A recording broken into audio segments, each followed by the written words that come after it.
Okay, so we've placed the wrecked Sherman tank there. You can see it's within a range of 1, 2, 3, 4, 5, so it just was barely within range where we could see it.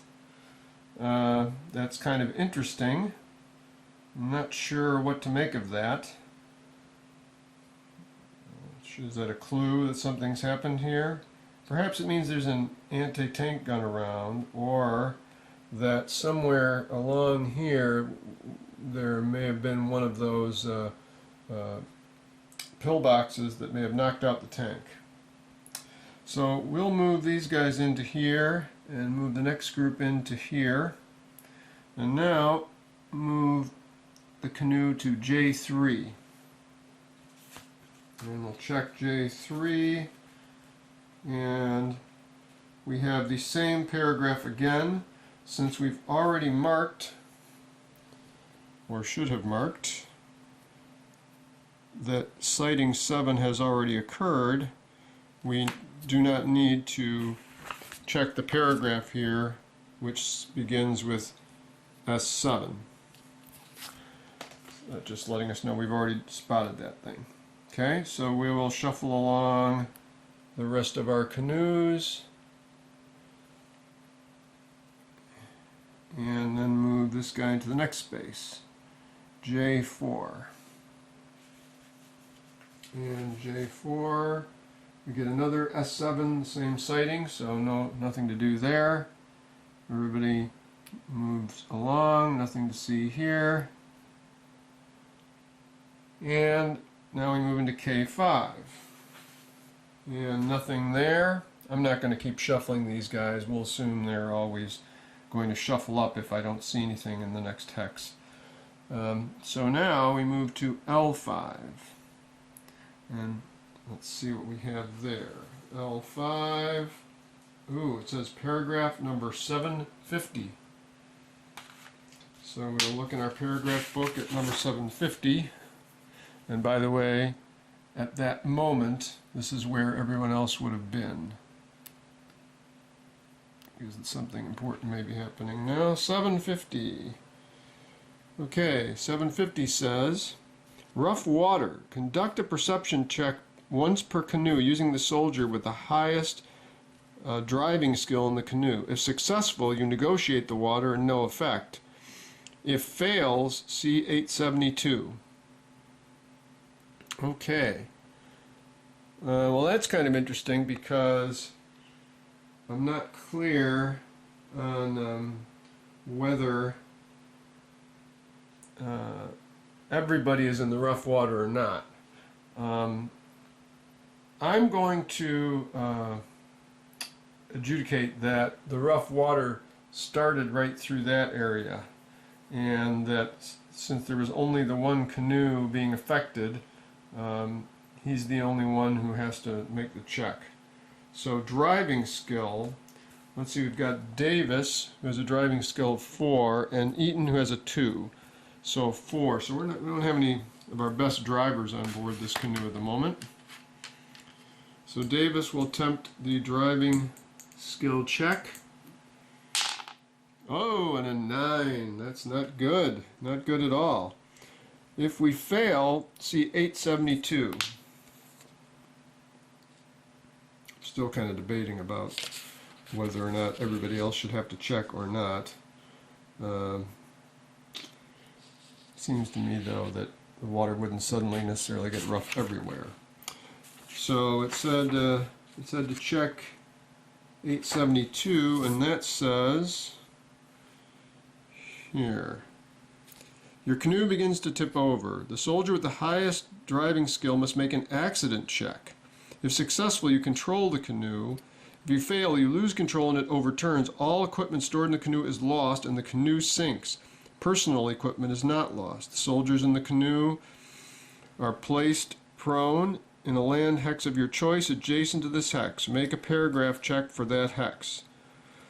Okay, so accident check. So he's got to roll his driving skill, which is a 4 or less.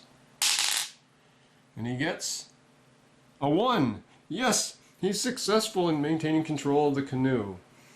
So I guess the bad news is anybody else, if any of the other canoes try to go there, they may lose control as well. So, question is, what do we do? Do we continue past the rough water? Well, I'm going to have the rest of the canoes move up. And I guess I should be really pointing the direction they're going, but although they can really turn at any point.